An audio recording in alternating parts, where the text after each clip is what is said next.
Test तौरसे हलवा से मनम से am nuksire haurani. Thank you so much for watching this video. Aduga subscribe, like video sibu pambirabdi mayamna subscribe tobiyu amasung like and comment su tobiyu. Thank you.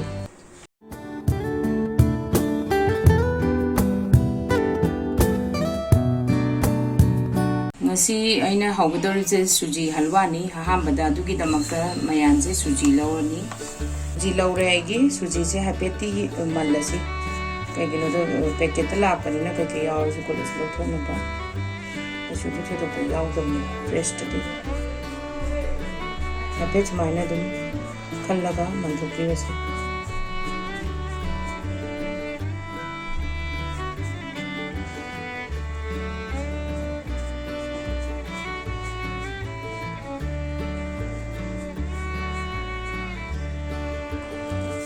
Nara sih, itu tuh bayar udah, sih jadi udah sih, ada gua matang dah kau ini tahu tuh sih, sudah hafal tuh ingredient. Foodium tuh lagi tuh hafal ya, ini cashew nut nih, kismis nih, badam keras sih, badam tuh chop taruh ke, lalu.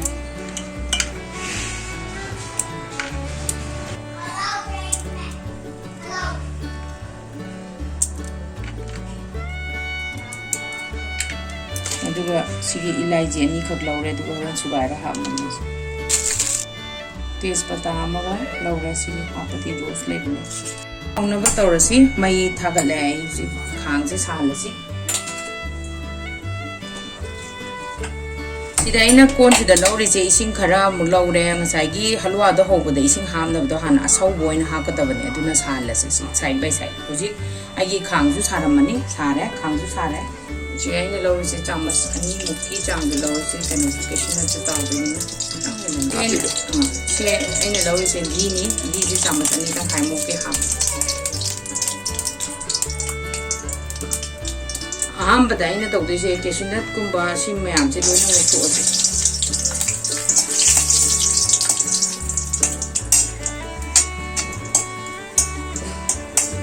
Roast तौदे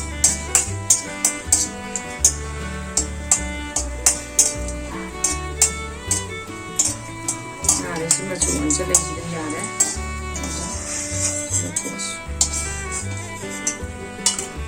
Macam dah badam sih mau terus. Main tahu dah nak dry fruit ni am sih kita buat roast tu orang sih. Alwang tu. Ya ada sih. Sigi kari gino aina ngau sih ya. Dengan saya gini sigi crispiness tu.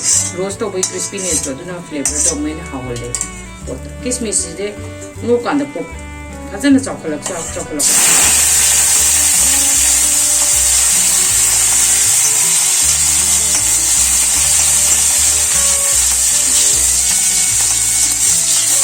Cái aroma phi gần cái flavor cái gì để đâu cũng rồi.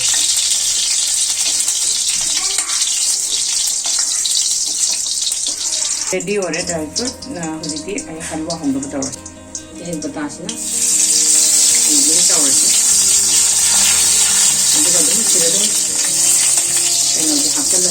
Suji siapa suji lalu siapa lalu. Kau nak kau roda bam di suji hek hapa matung jadi kau kota do payah ada kasar lagta naba. Ada nama itu ada matung ina. Kau ni just tahu gitu ya ni. Mai kalau kan aku jadi satu orang kita ngelai thara kan na begitu ya ni. Aduh kau side by side, ayi semua kan deh sing je kalau saudara ingai je sih dah tu mutat aja sih ya ni aduh kau makung celaga kamu kasih. Halwa Houba koi se ghee se yam hapaga de moina hawe du su sigi thara chang amada hapasina di fat to yam ne use to su ya aduna healthy cooking da di si chap chajare adum raw orange dry fruit te gi su roast su na dum ya ran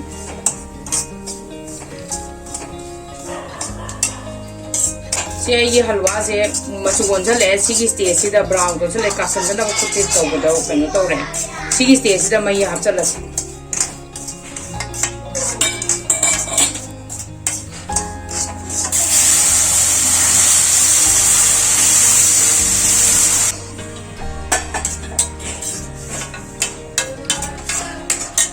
Sigi stage da dum tini da thau ra si ko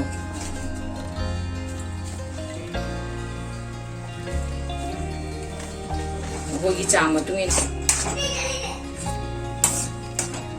ꯁꯤꯁꯦ ꯂꯣꯏꯔꯦ ꯍꯧꯖꯤꯛ ꯌꯥꯝ ꯊꯨꯅ ꯍꯦꯛꯇ ꯂꯣꯏꯕꯅꯦ ꯌꯥꯝ ꯂꯥꯏꯕ ꯔꯦꯁꯤꯄꯤꯅꯤ ꯁꯤꯁꯦ ꯃꯌꯥꯝ ꯑꯗꯨꯝ ꯇ꯭ꯔꯥꯏ ꯇꯧꯕꯤꯌꯨ ꯁꯤꯁꯦ ꯁꯤ ꯂꯣꯏꯁꯜꯂꯛꯑꯦ ꯁꯤꯗ ꯁꯤꯒꯤ ꯁ꯭ꯇꯦꯖꯁꯤꯗ ꯑꯩ ꯗ꯭ꯔꯥꯏ ꯐ꯭ꯔꯨꯠꯇꯣ ꯑꯗꯨ ꯍꯥꯞꯄꯁꯤ ꯀꯩꯅꯣ ꯑꯗꯨꯝ ꯁꯨꯒꯥꯏꯔꯁꯨ ꯌꯥꯏ ꯁꯨꯒꯥꯏꯗꯅ ꯑꯗꯨꯝ ꯍꯥꯞꯄꯧꯔꯒ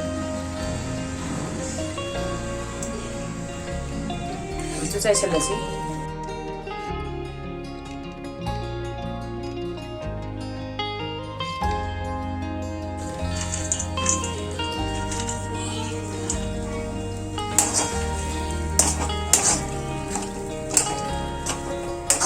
ꯂꯣꯏꯔꯦ ꯃꯨꯊꯠꯂꯁꯤ ꯃꯩ ꯁꯤꯒꯤ ꯁ꯭ꯇꯦꯖꯁꯤꯗ ꯃꯩ ꯃꯨꯊꯠꯂꯁꯤ ꯌꯥꯝꯅ ꯅꯨꯡꯁꯤꯔꯦ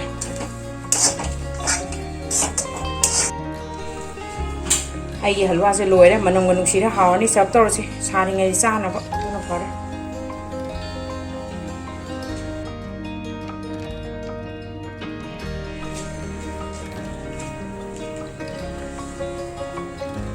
ꯍꯧꯖꯤꯛ ꯑꯩꯒꯤ ꯍꯜꯋꯥꯁꯦ ꯂꯣꯏꯔꯦ ꯌꯥꯝ ꯍꯥꯎꯔꯅꯤ ꯇꯨ ꯇꯦꯁ ꯇꯧꯔꯁꯤ ꯃꯌꯥꯝ